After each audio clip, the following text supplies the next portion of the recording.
In this short tutorial, you will learn how to remove sound from a video on your iPhone. It's an easy process that anyone can do. You don't need any special apps or complicated tools. Just follow these simple steps, and you'll have a silent video in no time. To get started, open up the Photos app. Once inside the app, scroll through your library to find the video you want to edit. Tap on it to select it. After selecting your video, look for the Edit button, located at the bottom of your screen.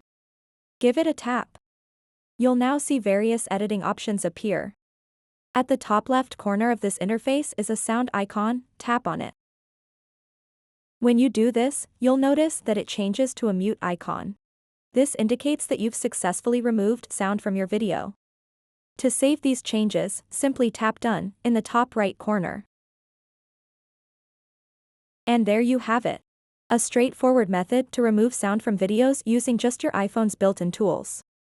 So that wraps up this tutorial. If you have any questions about this whole process, please let me know in the comments section below. And if this video helped you out, please give it a big thumbs up and subscribe to this channel for more tutorial videos like this one.